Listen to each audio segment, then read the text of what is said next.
नमस्कार, आप देख रहे हैं इंडिया वॉइस। मैं हूं आपके साथ जूही सिंह और बढ़ते हैं खबरों की ओर। बड़ी जानकारी, आज थम जाएगा आखिरी चरण का चुनावी शोर। बड़ी जानकारी सामने आ रही लोकसभा चुनाव को लेकर। ये अब जो है आखिरी चरण का चुनावी शोर जो है आज थम जाएगा। 1 जून को 8 राज्यों की 57 सीटों पर डाले जाएंगे वोट। उत्तर प्रदेश की 13, पंजाब की 13 सीटों पर मतदान, बिहार की 8, चंडीगढ़ की 1 सीट पर होगी वोटिंग, हिमाचल की 4, झारखंड की 3, ओडिशा की 6, पश्चिम बंगाल की 9 सीटों पर आखिरी चरण में मतदान होने हैं। और बात करें बिहार की 8, चंडीगढ़ की 1 सीट पर मतदान होंगे और इसी के साथ पश्चिम बंगाल की 9 सीटों पर, हिमाचल के 4, झारखंड की 3, ओडिशा के 6 सीटों पर चुनाव होने हैं। और आज चुनाव प्रचार का आखिरी चरण है और आज जो है चुनावी शोर थम जाएगा। बता दें लगातार जो है अब एक के बाद एक चुनाव संपन्न हो चुके हैं और ये जो है आखिरी चरण का चुनाव होना है 1 जून को और इसको लेकर जो है चुनावी शोर इस दौरान आज थम जाएगा। शाम तक जो है सभी दिग्गज अपने अपने प्रत्याशियों के लिए चुनावी शोर और जो है जनता से वोट की अपील करेंगे, रैलियां करेंगे। इसके बाद इस पर विराम लग जाएगा और फिर 1 जून की तैयारी में जो है सभी लग जाएंगे। तो इसके बाद से अब जो है चुनावी प्रचार थम जाएगा। 1 जून को 8 राज्यों की 57 सीटों पर वोट डाले जाएंगे। तो आखिरी चरण का रण बचा हुआ है और इसमें कई दिग्गजों की जो साख है, प्रतिष्ठा है, वो दांव पर लगी हुई है और किसके सर ताज सजेगा ये फैसला 4 जून को आएगा। तो कई राज्यों में अभी जो है 7वें चरण में भी चुनाव होने हैं। पश्चिम बंगाल की 9 सीटों पर चुनाव होने हैं आखिरी चरण में, हिमाचल की 4, झारखंड की 3, ओडिशा की 6 सीटों पर मतदान होंगे। और मिर्जापुर से हमारे साथ कमलेश कुमार लाइव जुड़ गए हैं। कमलेश, अब जो है चुनावी शोर आज थम जाएगा, आखिरी चरण है, 7वां चरण है और इसको लेकर अभी क्या माहौल, क्या हलचल देखने को मिल रही है?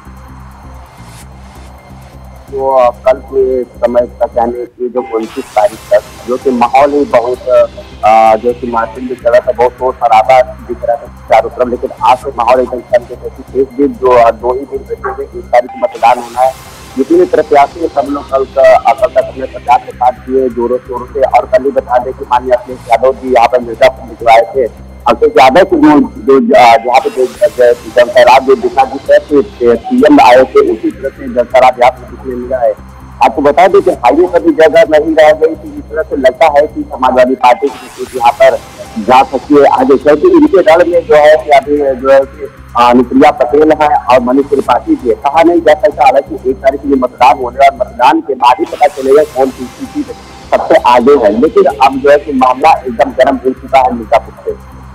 जी, बात करें अगर हम जिस तरीके से हाल ही में भी अखिलेश यादव का भी एक बयान सामने आया था जिसमें उन्होंने साफ तौर पर पीएम मोदी को लेकर निशाना साधा था, जिसमें वो कह रहे थे कि पीएम मोदी जो है हमें शहजादे कहते हैं, लेकिन इस बार चुनाव में शहजादे ही बीजेपी को आउट करेंगे। देखिए, उनका बयान तो बहुत आ रहा है, पर जो है कि जिस तरह से बयान बीजेपी भी इनको दे और समाजवादी पार्टी भी इनको दे रहे, लेकिन जनता जो कि इनसे रुबरू हो चुकी है कि 1 तारीख को जो मतदान होने वाले हैं और उसमें इनके दोनों बयानों को जो जनता यहाँ की जो बयान पीएम ने भी इनको दिया थे, अपने कानों में पीएम को दिया है। हालांकि जनता तो सुन रहा है, लेकिन जनता अपने हिसाब से ही काम करेगी। जी बिल्कुल। और बात करें तो अब जो है 1 जून को 8 राज्यों में अलग अलग सीटों पर 57 सीटों पर जो है चुनाव होने हैं। इसको लेकर अगर हम उत्तर प्रदेश की बात करें, वहां जो है सभी की नजरें टिकी क्योंकि सबसे ज्यादा सीटें उत्तर प्रदेश में है और इसको लेकर जो है जनता के बीच क्या माहौल देखा जा रहा है, क्या लग रहा है अभी चुनाव को लेकर? देखिए यहाँ शहर की अगर बात करें तो हमने रिपोर्ट कार्ड के आधार पर लोगों से हमने पूछा है तो शहर के अंदर यहाँ से जो अनुप्रिया पटेल है सांसद, उनके ही दौर चल रहे हैं और शहर के आधे लोग जो है समाजवादी पार्टी की तरफ जा रहे हैं और अगर शहर से अलग जाते हैं गाँव की तरफ तो पूरे के पूरे लोग समाजवादी पार्टी की तरफ जा रहे हैं। अब माहौल इतना गर्म हो चुका है कि दोनों को ही दिलचस्प लड़ाई चल रही है। तीसरे स्थान पर जो है कि बहुजन समाज पार्टी आ गई है, लेकिन आपको बता दें समाजवादी पार्टी और जो है कि भारतीय जनता पार्टी दोनों की टक्कर एकदम जबरदस्त हो चुकी है। अब 1 तारीख को जो मतदान होना है, लेकिन वहां पर भी लग रहा है कि मिर्जापुर में जबरदस्त जो लड़ाई जो चल रही है उसमें दोनों लोग की बराबरी जीत जा सकती है। हालांकि थ्योरी से अगर शाम तक देखा जाए तो आगे जरूर कोई न कोई आया, किसी न किसी के सर के ताज मिर्जापुर की जनता जरूर पहनाएगी। जी बिल्कुल कमलेश, जिस तरीके से अगर हम बात करें गर्मी के तापमान की, वो भी हाई है और सियासी पारा भी कहीं न कहीं लोकसभा चुनाव को लेकर हाई है। लेकिन इस 2024 के महासंग्राम में जो है क्या नजारे देखने को मिल रहे हैं अब तक, क्योंकि 6 चरण के जो चुनाव है वो संपन्न हो चुके हैं और 7वें चरण पर जो है सभी की निगाहें टिकी हुई है। देखिए, इस तापमान इतना ज्यादा यहाँ बढ़ चुका है, कितनी गर्मी लग रही है, लेकिन गर्मी से भी मसला है। बिल्कुल जनता यहाँ की नहीं है, जनता एकदम बिल्कुल खुश है कि 1 तारीख को मुझे मतदान देना है, 1 तारीख को वोट करना है, चाहे जो भी हो जाए, चाहे कितना भी धूप पड़े, चाहे आंधी तूफान किया जाए, पर जनता कहना है कि हम बिल्कुल मतदान करेंगे। इस बार जो अपने उसी प्रत्याशी उतारेंगे जो हमारे जो हमें काम आ सके। आज 10 साल से जो काम नहीं होता है वो हमारे वो प्रत्याशी पूरा कर सके। आपको बता दें कि इतनी भीषण गर्मी हो गई, कल हमने देखा है कि समाजवादी पार्टी की जो रैली हुई थी अपने यादव की, वहाँ पे इतनी धूप थी, इतनी धूप थी, लेकिन फिर भी यहाँ की जनता सीखने के लिए और जो है रुकने का नाम नहीं ले रही थी।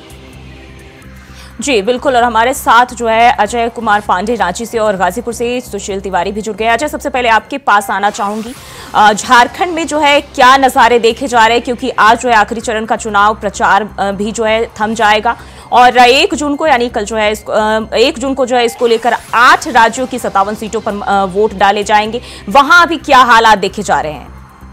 देखिए, लोकसभा चुनाव का अंतिम पड़ाव है और जो 1 जून से जो होनी है झारखंड के 3 सीटों पे होना है। इसमें है गोड्डा और राजमहल, और इन तीनों जगहों पे झारखंड मुक्ति मोर्चा की बैठक जारी। आप झारखंड में सीटों की चुनाव जो है झारखंड मुक्ति मोर्चा की आखिरी लड़ाई है और बीजेपी के लिए है। उतना ही आप जिस प्रकार आप देख सकते थे कि लगातार जो चुनावों में जिस प्रकार से झारखंड मुक्ति मोर्चा जो है तो एक ही अपने मुद्दे पर पूरी चुनाव में लगे, हेमंत सोरेन को भेजने के मुद्दा को मजबूती के साथ जनता के बीच में रखा। तो दूसरी तरफ बीजेपी जो है भ्रष्टाचार के आरोप लगातार विपक्ष पर लगाती रही है।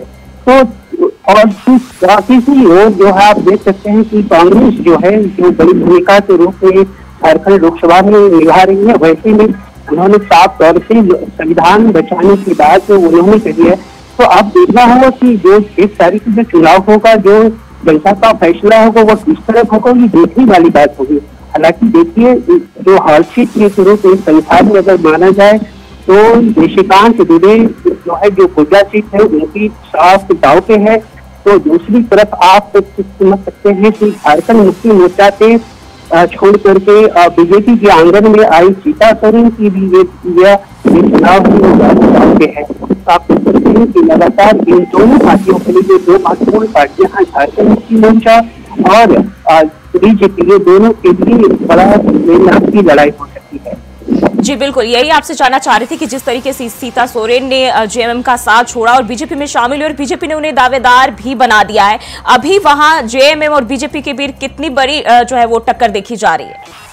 देखिए, दोनों पार्टियां तमाम जितने भी आधार प्रचार पे लगाई है ये अंतिम सभी चरण में है और सारी ताकत झारखंड मुक्ति मोर्चा लगातार सीएम से लेकर के कल्पना चौधरी के तमाम उनके झारखंड मुक्ति मोर्चा के जितने भी कैबिनेट मंत्री से लेकर के तमाम नेता झारखंड की ओर देख चुके हैं और वो एक से एक के बाद लगातार हर एक क्षेत्र में वो प्रचार कर रहे हैं। तो दूसरी तरफ आप बीजेपी को देखेंगे तो बीजेपी की तमाम नेता यानी समझिए कि छत्तीसगढ़ से लेकर के तमाम मध्य प्रदेश के तमाम 10 जो मुख्यमंत्रियां हैं बीजेपी शासित क्षेत्रों के तमाम उन क्षेत्रों में आप लगातार वो समझ सकते हैं कि वहाँ चुनावी प्रचार कर रहे हैं। आपने हाल फिलहाल में ही देखा होगा कि पीएम मोदी दुमका में अपने जनसभा को संबोधित किया था।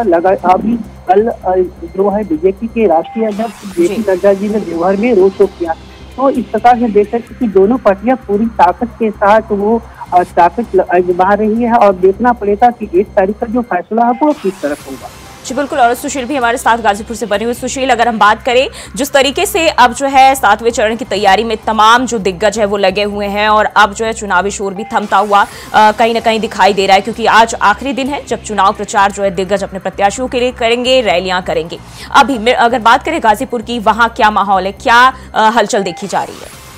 देखिए, अगर गाजीपुर की बात करें तो गाजीपुर का राजनीतिक पारा चढ़ चुका है और उत्तर प्रदेश की सबसे हॉट सीट है जूही जी। और अगर हम बीजेपी की बात करें तो बीजेपी के दिग्गज नेता यहाँ पर आ चुके हैं। अगर हम जूही जी आपसे बताएं तो पीएम खुद गाजीपुर आए थे, उसके बाद 3 रैली लगातार जो बुलडोजर बाबा यहाँ पे कर चुके हैं। कल भारत के गृह मंत्री अमित शाह का यहाँ पे रोड शो था और गाजीपुर के और उत्तर प्रदेश के डिप्टी सीएम केशव प्रसाद मौर्य भी आए थे। तो अगर हम बात करें तो एक और माफिया जो कि मुख्तार अंसारी का यहाँ पे काफी रसूख माना जाता है, उनके भाई अफजाल अंसारी यहाँ पर चुनावी मैदान में है। और गाजीपुर के समीकरण की बात करें तो जो जम्मू कश्मीर के उपराज्यपाल है मनोज सिन्हा जी, उनके करीबी माने जाते हैं पारस राय, जो कि कमल पर दाव ठोक रहे हैं। तो सीधा मुकाबला यहाँ पर जूही जी है, कड़ा मुकाबला है और सबकी नजरें हैं गाजीपुर जिले में, जहाँ पर अफजाल अंसारी की बेटी नुसरत भी चुनावी मैदान में है। गैंगस्टर मामले में जो मुकदमा है माननीय न्यायालय में, उस पर भी सबकी निगाहें बनी हुई हैं। लेकिन सीधा मुकाबला यहाँ पर जूही जी है पारसनाथ राय और अफजाल अंसारी के बीच। जी बिल्कुल। और वाराणसी से मोहम्मद आसिफ भी हमारे साथ जुड़े हुए हैं। आसिफ, हम बात करें वाराणसी की तो यहाँ भी लगातार जो है सभी दिग्गजों की नजर है, चाहे वो आम जनता हो उनकी भी नजर बनी हुई, क्योंकि यहाँ से खुद प्रधानमंत्री नरेंद्र मोदी उम्मीदवार है और उनके खिलाफ अगर बात करें तो कांग्रेस से अजय राय चुनौती देने वाले हैं। क्या नजारा, क्या माहौल देखा जा रहा है, क्योंकि तमाम जो दिग्गज है यहाँ बीजेपी की खास तौर से अगर बात करें तो पूरी तैयारी के साथ जो है वाराणसी सीट को लेकर बनी हुई है, मुस्तैद है। जी बिल्कुल जूही, जिस तरह से लोकसभा चुनाव का अंतिम चरण का मतदान होना है और अंतिम चरण की सीटों की बात करें तो पूर्वांचल में सभी सीटें मौजूद है और पूर्वांचल की इन सीटों में सबसे हॉट सीट वाराणसी सीट मानी जा रही है, उसके बाद घोसी की सीट मानी जा रही है और उसके बाद जो गाजीपुर की सीट है यहाँ पर चुनाव लड़ रहे हैं। कैबिनेट मंत्री ओम प्रकाश राजभर के बेटे चुनावी ताल ठोक रहे हैं। और वही अगर वाराणसी के चुनावी रण की बात करें तो यहाँ काफी दिलचस्प हो गया है। पीएम मोदी के वोटों का मार्जिन बढ़ाने के लिए कई कैबिनेट मंत्री, राज्य मंत्री और साथ ही साथ हजारों कार्यकर्ता वाराणसी में मौजूद हैं। हर रोज नुक्कड़ सभा हो रही है और पीएम मोदी को जिताने की अपील हो रही है। कल देर रात डिप्टी सीएम केशव प्रसाद मौर्य और अमेठी की ने चुनावी ताल ठोकी और बड़े अंतर से जिताने की अपील लोगों से किया और अपने चुनावी भाषण में डिप्टी सीएम केशव प्रसाद मौर्य और स्मृति ईरानी ने यह भी कहा कि जिस तरह से सीएम मोदी अकेले 26 दलों का जवाब दे रहे हैं, उनकी जीत के बाद जिस तरह से लोग सुरक्षित हुए हैं, देश की सीमाएं सुरक्षित हुई है और साथ ही साथ वाराणसी का विकास चारों तरफ हुआ है, तो ऐसे में एक बार फिर से पीएम मोदी से जिताने की अपील जोर तरीके से की गई है। जगह जगह नुक्कड़ सभाएं हो रही है और साथ ही साथ इससे पहले यूपी सीएम योगी आदित्यनाथ और PM Narendra Modi road show कर चुके हैं, शक्ति प्रदर्शन कर चुके हैं। तो जो यहाँ का चुनाव है काफी दिलचस्प भी नजर आ रहा है। कांग्रेस यानी कि इंडिया गठबंधन से अजय राय सामने है, लेकिन यहाँ की जनता का कहना है कि अजय राय और पीएम नरेंद्र मोदी के बीच जमीन आसमान का अंतर है, क्योंकि यहाँ पर लोग सांसद नहीं बल्कि एक पीएम चुने जा रहे हैं। जी आसिफ, अगर हम बात करें तो आज जो है चुनाव प्रचार का आखिरी दिन और आप वाराणसी में ही जो है मौजूद है, वहां जनता के बीच जो है सियासी तपिश क्या कहती है, क्या कहते हैं वहां के लोग, प्रधानमंत्री नरेंद्र मोदी की बात करें या फिर अन्य उम्मीदवारों को लेकर? जी बिल्कुल, जिस तरह से जो चुनावी रण है वाराणसी की बात करें तो वाराणसी में काफी दिलचस्प नजारा नजर आ रहा है और हर जगह मोदी चल रहा है और साथ ही साथ लोगों को यह अपेक्षाएं है कि जिस तरह से देश की सीमाएं सुरक्षित की गई, वाराणसी का विकास किया गया और साथ ही साथ वाराणसी के साथ जिस तरह से पूरे देश में विकास की लहर पैदा हुई, कहीं न कहीं जो है पीएम मोदी से लोग आकर्षित। हमारे साथ कुछ लोगों से बात करने की कोशिश कर रहे हैं कि आखिर जो चुनावी रण है क्या है और इनके मन में क्या चल रहा है, क्योंकि जिस तरह से पीएम मोदी ने यहाँ चुनाव प्रचार किया और साथ ही साथ यहाँ की विकास की गाथा लिखी, ये अपने आप में ऐतिहासिक पल है। और बता दें कि डिप्टी सीएम केशव प्रसाद मौर्य समेत कई ऐसे दिग्गज नेता हैं जो घर घर जाकर वोट भी मांग रहे हैं। तो हम यहाँ पर दशमेश घाट के पास मौजूद है। यहाँ का भी नजारा कहीं न कहीं जो सारी सन्यासियों के बीच देखा जा रहा है वह मोदी के कामों को लेकर काफी खुश नजर आ रहे हैं। तो यहाँ पर जो घाटों की सफाई हुई है इससे साधु सन्यासी और श्रद्धालु खुश नजर आ रहे हैं। कोशिश करते हैं यहाँ के स्थानीय लोग हैं, क्या लग रहा है यहाँ जो चुनाव हो रहा है वाराणसी का चुनाव कैसे रहेगा? मोदी जी आएंगे और कौन आएगा? किधर?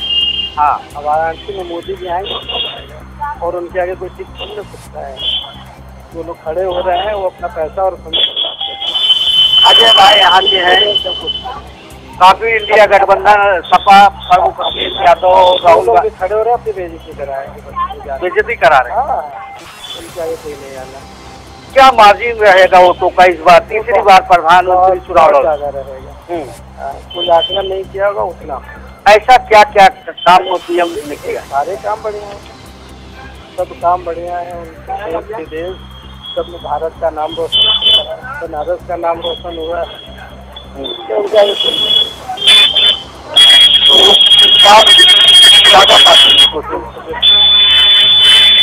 तरह से जो ही यहाँ के स्थानीय लोगों का कहना है कि पीएम मोदी ने काफी काम किया है और इस बार जो वोटों का मार्जिन है और भी बढ़ सकता है।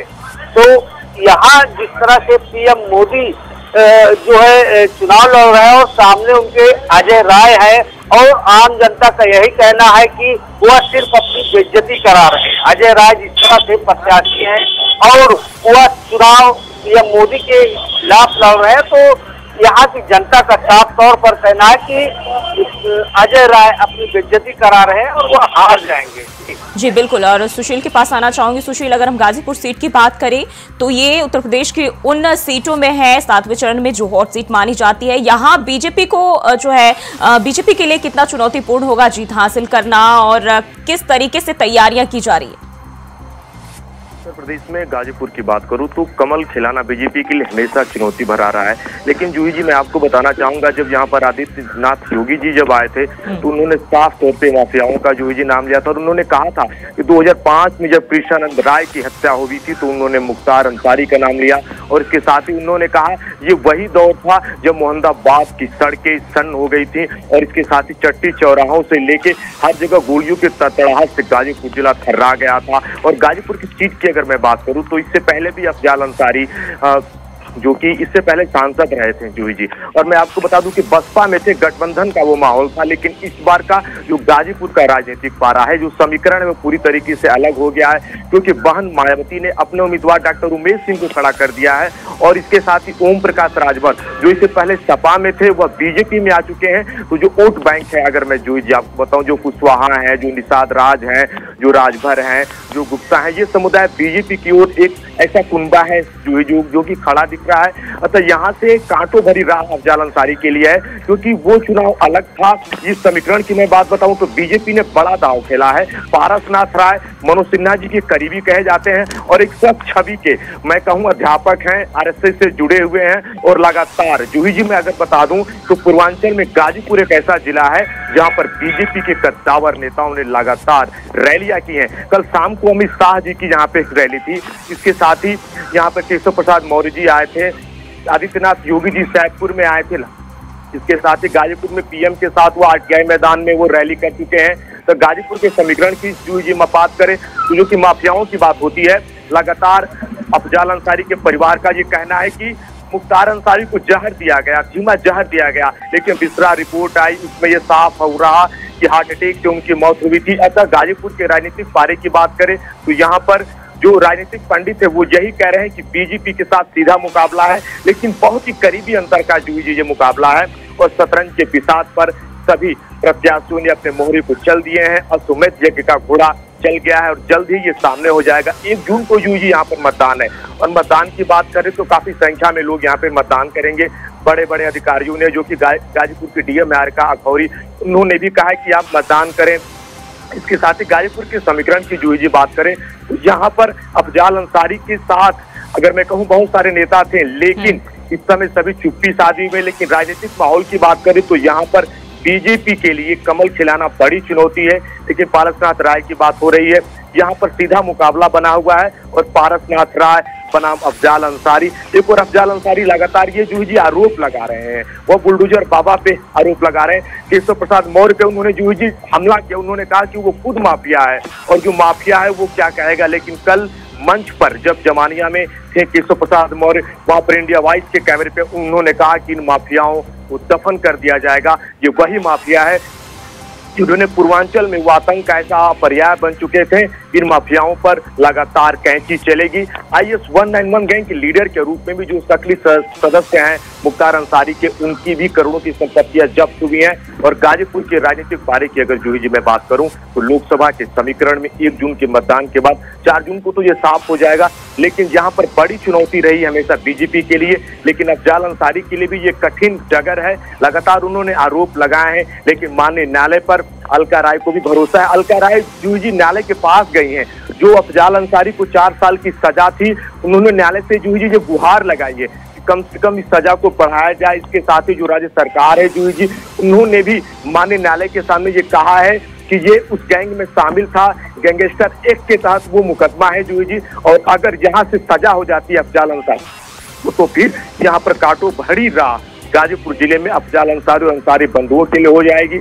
लेकिन बीजेपी ने बखूबी यहाँ पर काम किया है और पारसनाथ राय ने लगातार यहाँ पे कैंपेन की है। बसपा के भी प्रत्याशी हैं डॉक्टर उमेश सिंह, उनको भी जब चुनावी मैदान में यहाँ पर मायावती ने उतार दिया है तो समीकरण की अगर जो जी मैं बात करूं तो जो बसपा का वोट बैंक है वो निश्चित ही अफजाल अंसारी के कुंडे में सेध लगा चुका है। क्योंकि जो जी जो वोट बैंक इससे पहले गठबंधन का उन्होंने पाया था अफजाल अंसारी ने, इस बार वो बसपा के साथ है तो सीधा मुकाबला है जो जी। समीकरण सीधा है, भाजपा में पारसनाथ राय और अफजाल अंसारी के बीच सीधा मुकाबला है। जी बिल्कुल। और कमलेश आपके पास आना चाहूंगी, जिस तरीके से इस बार जो है कई दिग्गज चुनावी मैदान में है और उनकी साख जो है दांव पर लगी हुई है।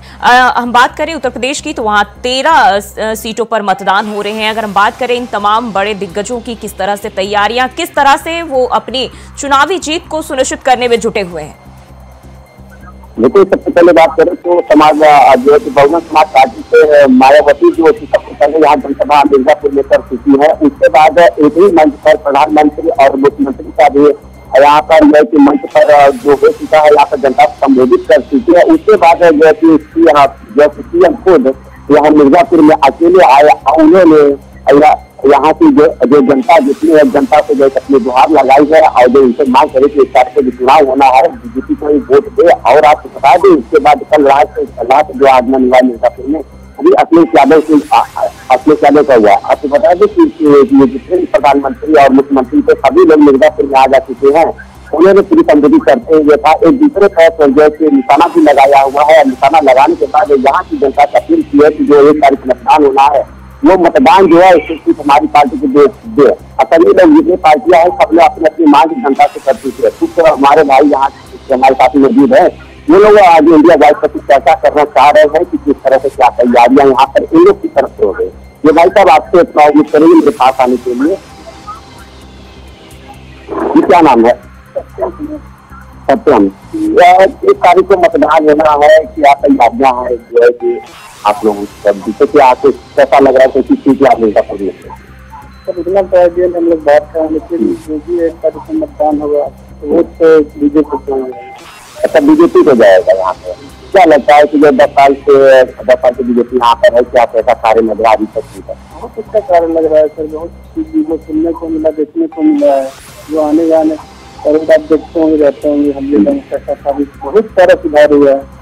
बीजेपी के अलावा 2 लोग यहाँ मैदान में मिर्जापुर में उतरे हैं, जो है कि बहुजन समाज पार्टी से मनीष त्रिपाठी भी आए हैं और समाजवादी पार्टी से जो रमेश सिंह उतरे हुए हैं और अपना दल गठबंधन करते हुए बीजेपी की तरफ से सांसद रमेश पटेल जो इसमें वर्तमान वो भी करी है। क्या लगता है कि इस तरह की स्थिति जिले में से कोई निकाल पाएगा?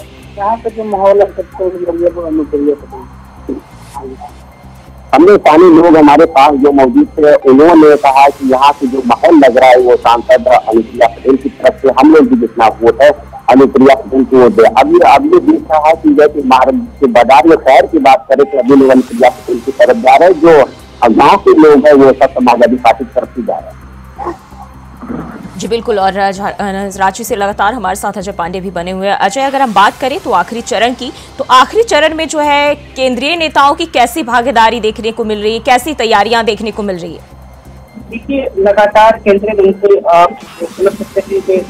अमित शाह से लेकर के तमाम लोग वहाँ राजनाथ सिंह लगातार संस्थान के दौरे पर रहे और उन्होंने अपनी बहसपुरी के साथ एक बार फिर बीजेपी को वोट देने के लिए कहा है और पीएम मोदी को प्रधानमंत्री बनाने के आग्रह किया है। तो आप समझ सकते हैं कि लगातार ये जो है संस्थान के क्षेत्र में वो उन्होंने किया। लेकिन देखिए कि जो राजमहल सीट की जो हम बात करना चाहेंगे, राजमहल सीट जो है झारखंड मुक्ति मोर्चा बनाम बीजेपी के साथ है।